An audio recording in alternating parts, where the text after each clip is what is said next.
I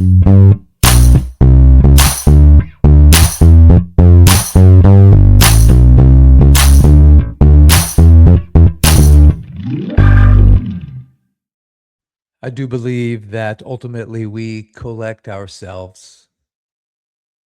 Our collections are self portraits, they are absolutely artistic expression. One of the 10 cards against time principles, the principle that has actually emerged the most and gives me the most joy as a collector is principle 4, tell stories. Ultimately, we collect ourselves. When we tell stories through the cards, we have sometimes a shared context. Oh, you collect 2014 Prism World Cup soccer. Boom, right there with you. Oh, you're built a 1952 Topps mid-grade set. Oh, you got the mantle? Oh, yeah, you got it a long time ago. Amazing. I'd love to get that Jackie someday. We have a shared context with sets and cards and players that give us room to tell stories in the collective. And then we have very personal stories, memories. My 1978 Topps Pete Rose. I remember, and when I got back into that card, that was the first card I pulled out and went like, ah, yes. Individual feelings, right? Our stories are both collective, communal, personal, individual. For example, this is on the screen right now. I'm holding up a 2015 Topps opening day Madison Bumgarner. Now I get to share this super short print. It's called the World Series Parade Variation. He's there coming up Market Street, orange rain poncho over his body, holding up the third World Series trophy for the Giants in 5 years. This is a shared memory if you're a Giants fan. We can all enjoy this memory, and it's also very personal. 2014, I'm living in Decatur. It's that hashtag even years. I'm loving life in Atlanta, but I can only see the Giants on the road. And I have yet another level to this personal story. I remember Saturday night of the 2024 National. I am out to dinner with Adam Kay and the lovely Barb. We're waiting in line for a table. I have been waiting for this Bumgarner World Series Parade variation, and it popped on eBay. There I was at the National, and there it was, the card. And I showed it to Adam, and he said, well, what are you going to do? See, it's a personal story. We all get to share and like, oh my God, I think a variation might be cooler than a superfractor sometimes, because not everyone can hold this image in their hands. In fact, this is only a PSA Pop 4, and I got one of them.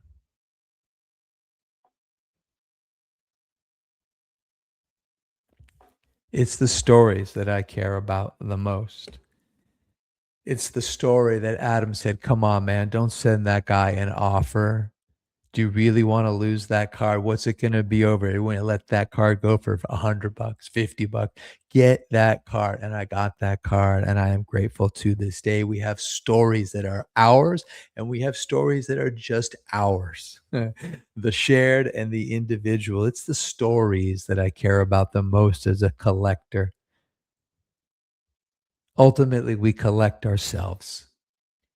Today's episode is about a chapter from my personal life. 2008,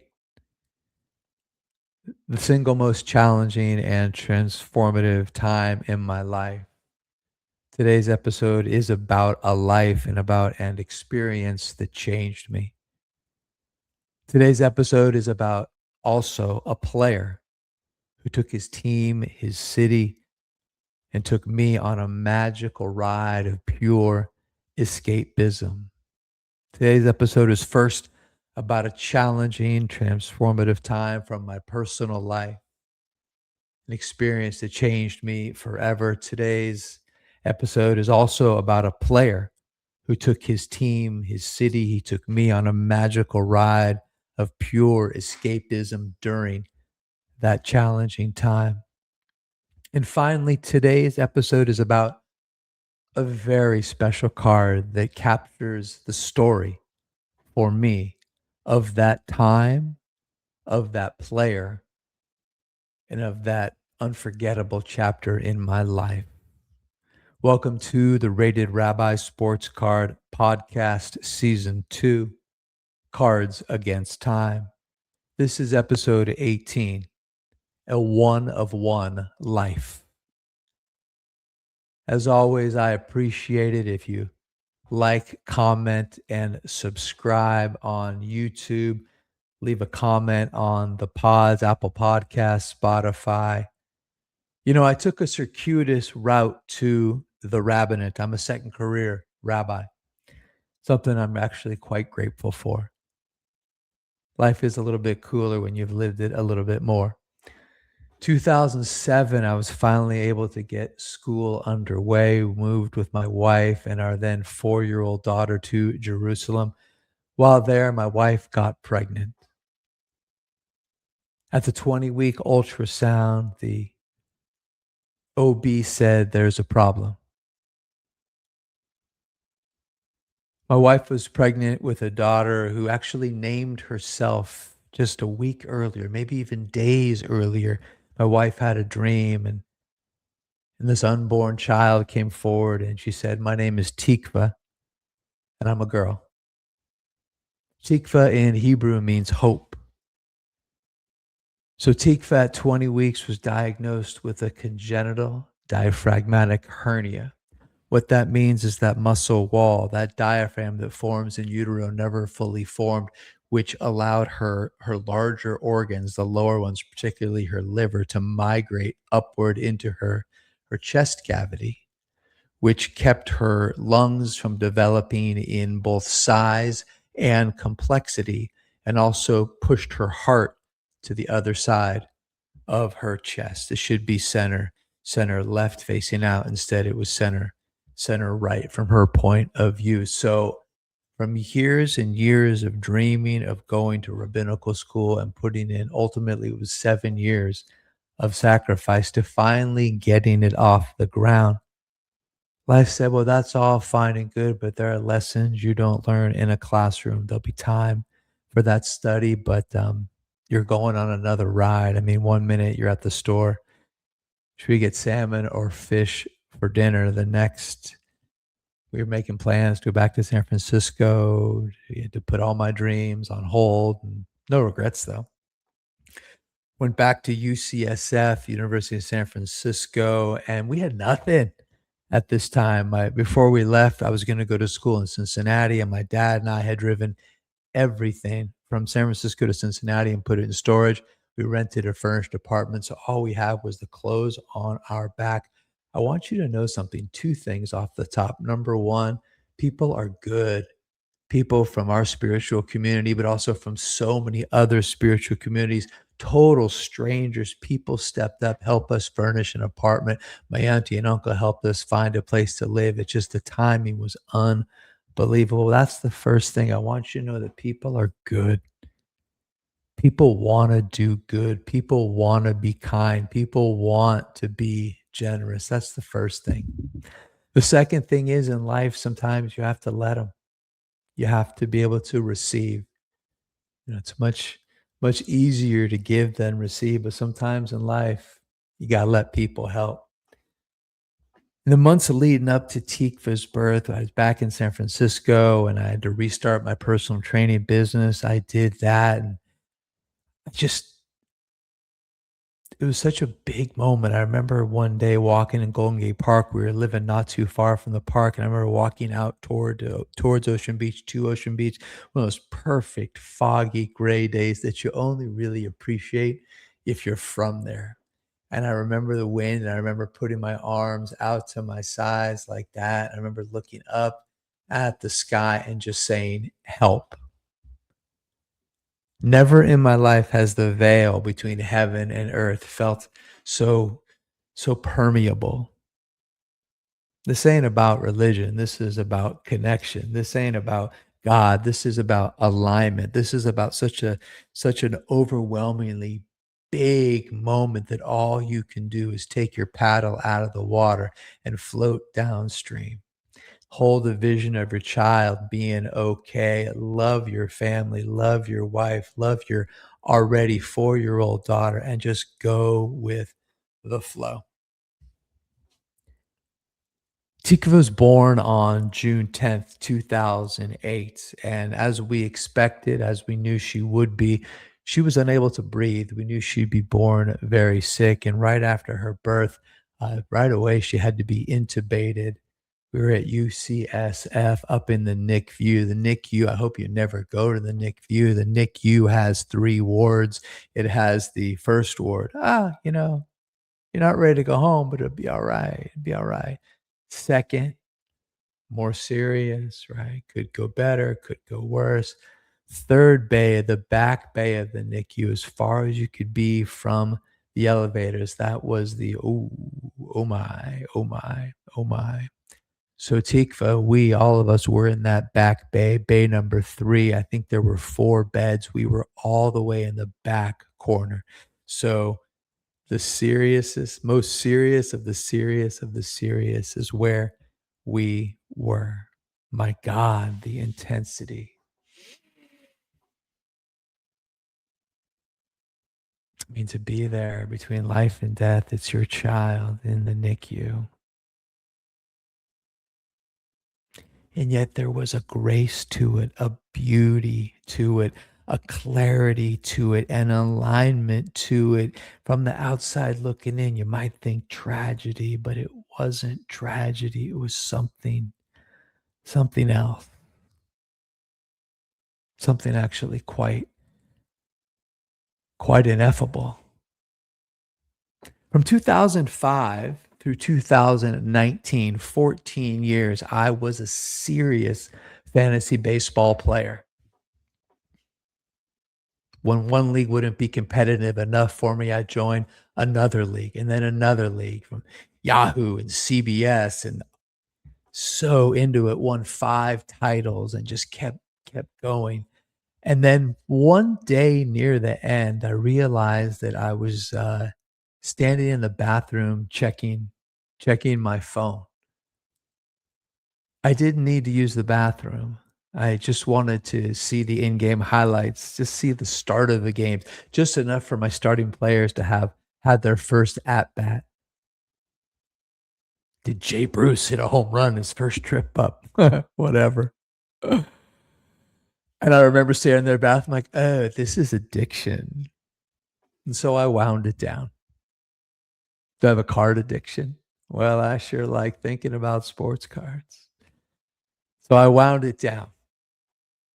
In 2008, playing with friends, paying with family, but I'm competitive. My ace in 2008 was Roy Halladay. One of my favorites, Doc Halladay. But I knew I needed more pitching. I knew I needed one more pitcher. I knew I needed to be on level with Doc. On May 25th, 2008, I proposed a trade to Cousin E. I offered to send him a Russell Martin, remember Dodgers catcher, later Blue Jays catcher, Russell Martin. In exchange, straight up, he was to send me CC Sabathia, the big fella. Now, it just so happened that when I sent this trade to Cousin E, he was in the car with his wife, who was in labor. Cousin E accepted the offer. He's on the way to the hospital, wife about to give birth to his first. Actually, on paper, it was a pretty good trade. Russell Martin coming off a year in 2007. We're at a 5.6 WAR, hit 21 home runs, 19 stolen bases, and a 5x5 head-to-head. That's real good for a catcher. 19 stolen bases, drove in 87 and scored 87 runs. And in return, I received CC Sabathia, the 2007 Cy Young Award winner, who during that previous season had a 6.3 WAR, 34 starts, led the league, 241 innings, led the league, 119, lost 7. But in 2008, CC had gotten off to a real slow start. Cleveland was struggling. He was struggling. He was 3-6. But I was tracking. Every time I step out of the NICU and this incendiary white hot light that is between life and death, I would check my phone. Saw CC was 3-6, but his previous two starts were here in May. He'd been pitching well, including a complete game shutout in Oakland.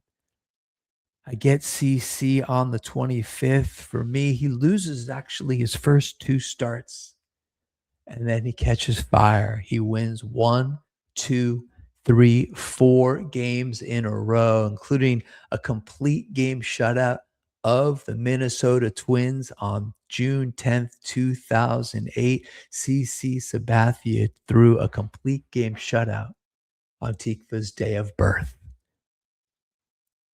On July 7th, Cleveland traded CC Sabathia to the Milwaukee Brewers for Matt Laporta, Rob Bryson, Zach Jackson, and a player to be named later. From those three, you'd say Matt Laporta. At least you've heard of Laporta, but actually a player to be named was Michael Brantley. It amounted to a short-term rental. Some say the greatest short-term rental because CC would be a free agent at the end of the season. But when he came over to Milwaukee, he was 100% Brewer. Sabathia started 17 games that summer and into the fall for the Brewers, through 130 innings, went 11-2 with a 1.65 ERA, allowing only 24 earned runs across 130 innings pitched, had a 1.00 whip, 128 strikeouts, only 25 walks. In that short duration, 17 starts, he still managed to finish 6th in the NL in MVP and 5th in the Cy Young. Milwaukee squeaks into the postseason as a wild card. It's the Brewers' first postseason appearance since the 1982 World Series. Down the stretch, the big fella was a horse, man. I miss aces. I miss those guys. Sabathia, Randy Johnson, Clemens. Oh, aces.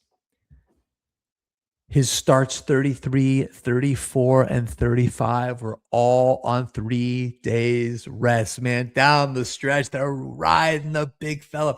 3 straight starts, his last 3 starts, 33, 34, 35, all on 3 days rest. The last 2, he wins them both. Throws 16 total innings, including a complete game in the finale, only allows 2 earned runs in those 16 innings, strikes out 18. CC Sabathia. When your child is in the hospital, when your baby is in the NICU, eventually you got to go home. Because after today comes tomorrow. Who knows what tomorrow's going to bring? I had another child. Had to get some rest. Had to find work. And I can remember walking out of UCSF up there on Mount Parnassus, summertime, cool, windy, a little foggy. That SF air is just, it's a magical elixir. And I'd pull out my BlackBerry Pearl and I'd check my team. I couldn't check my team in the NICU. I remember it was a blessing that there was no Wi-Fi and that I had no service, because I might have been tempted. But I couldn't, and I didn't. But when I got out, I would check my, hang on, that's not what I want to show you. I want to show you that one.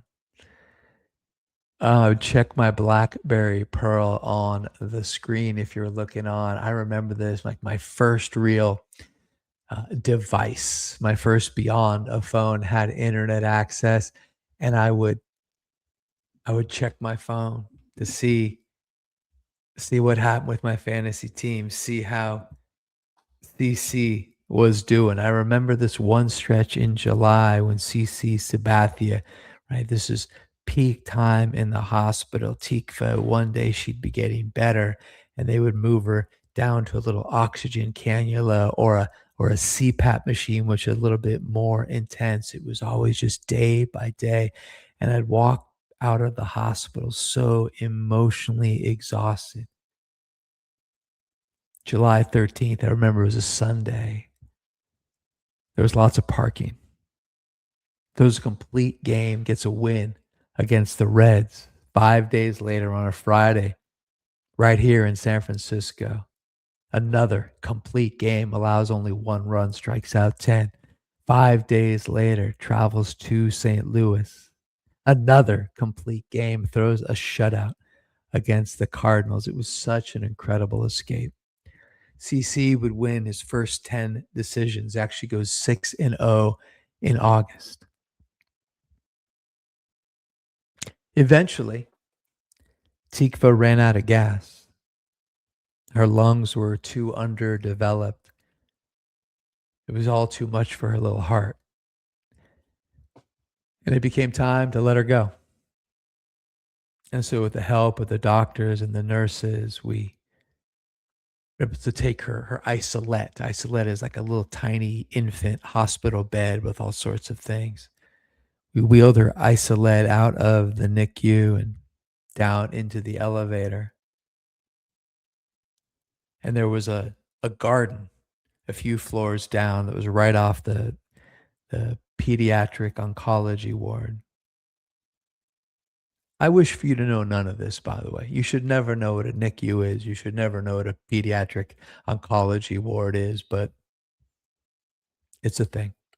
And there was this little outside garden, and I remember slowly they took her off all the machines, including the machine that was keeping her alive through her breathing, and we held her in our arms, uh, and we cried, and we told her we loved her. And I remember the temperature. I remember the little light fog. I remember the sense when she was finally gone. And that was August 7th. That was when she died. And I want you to know something very important, that then and now and for the rest of my life, I will always trust in the perfection of Tikva's life. Nothing went wrong. It was as it was to be. And from that passage, I took forward in my life 3 ideas that I believe in deeply. The first one is that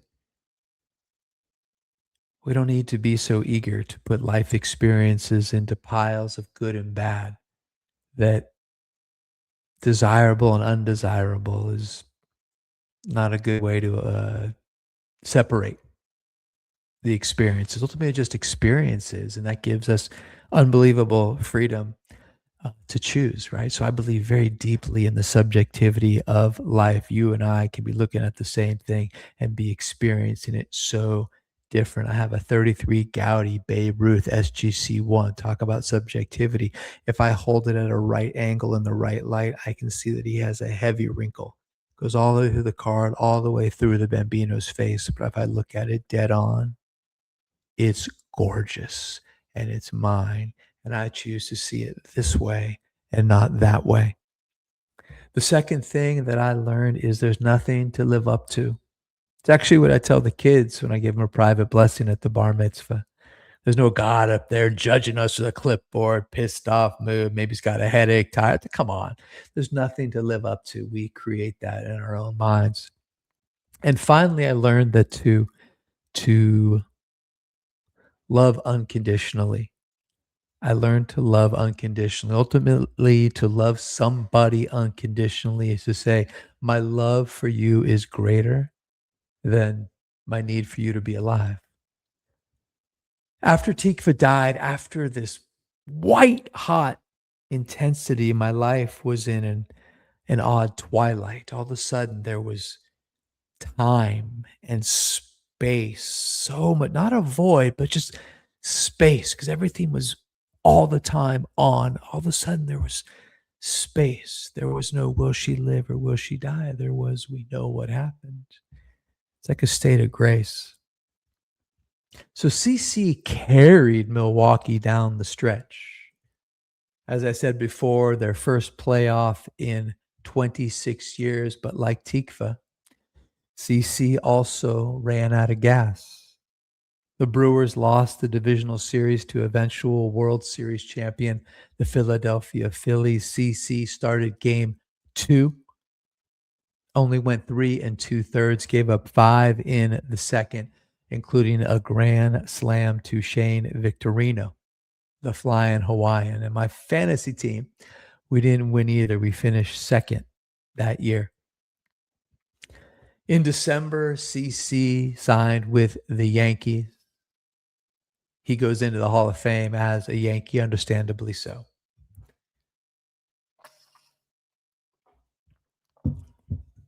A side story of Tikva's life and death, a side story of that time will always be CC in Milwaukee in 2008.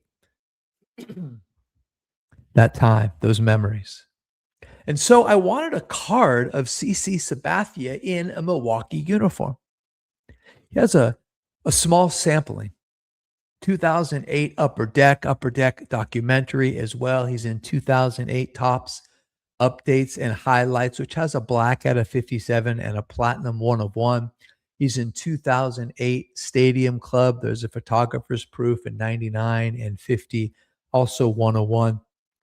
2009 Series 1, there's a black out of 58, also a platinum 1/1. I actually think the platinum 1/1s are so meh. That's an example when this extremely rare, scarce card doesn't move me.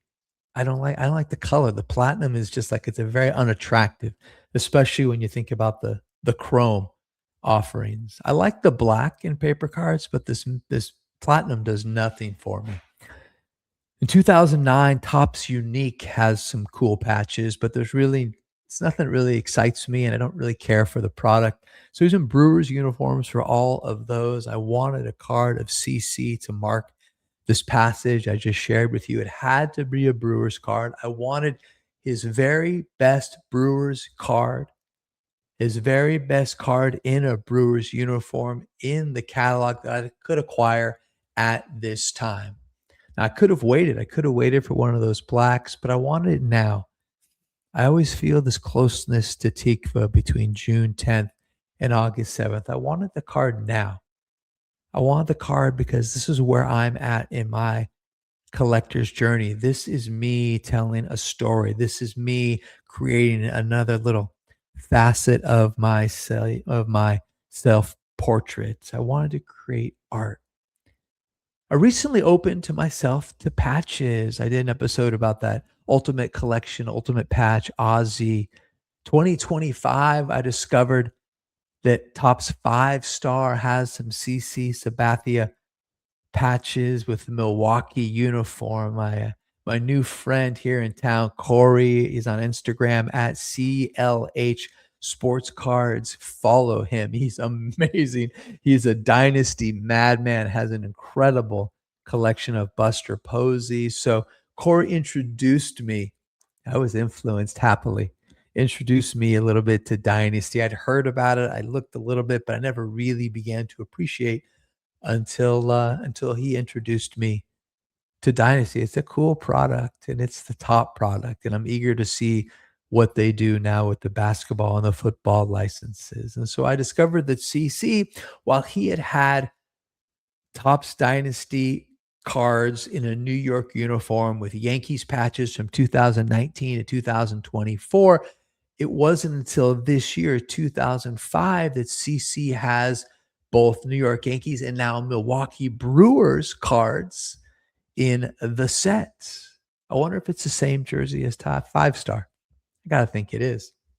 So if you know the Dynasty, how they do their sets, there are 1/1s out of 5 in golds. And there's other cool cards like dual autos and awesome stuff. But the base set, you have a 1/1, a 5 that's a gold, and out of 10 that's a silver, and then you have a 1/1 logo man. That's what CC has. He has DAP Dynasty Auto Patch -CS CC Sabathia 3 1/1 well, out of 5, out of 10.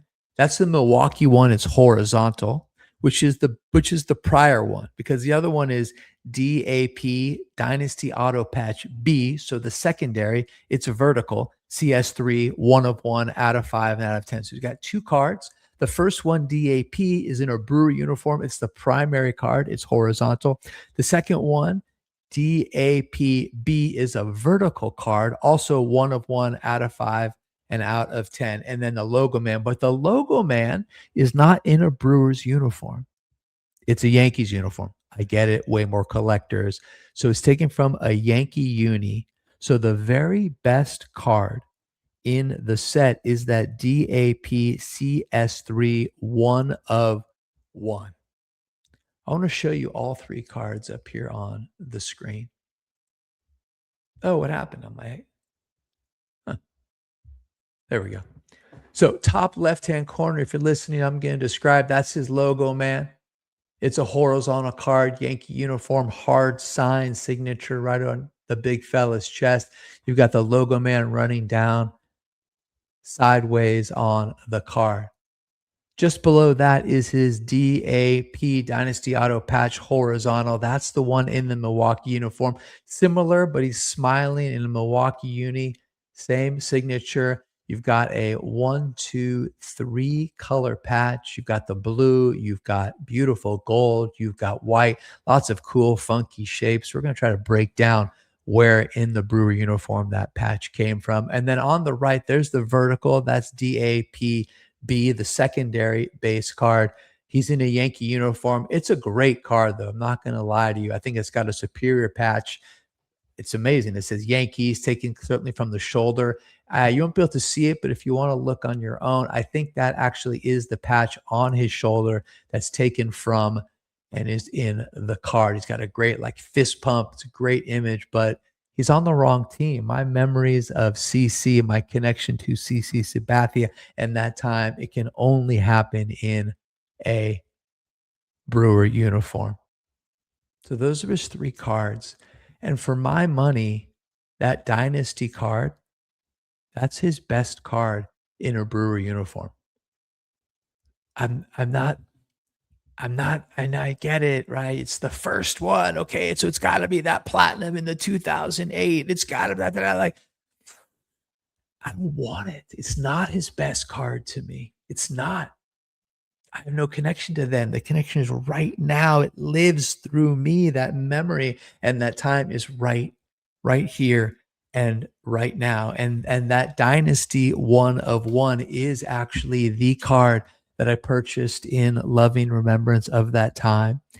I purchased it in honor of Tikva. I purchased it in honor of that great run by CC Sabathia. And I purchased it because, like I said, we collect ourselves. And what truer expression of me that I can show in my collection is this card that I'm about to share with you. I've got a mail day. It's right here. I did some of the preliminary work to not waste your time, but I'm going to see this for the first time, and you are going to see it for the first time. Oh, it's really pretty. Oh, it's really cool.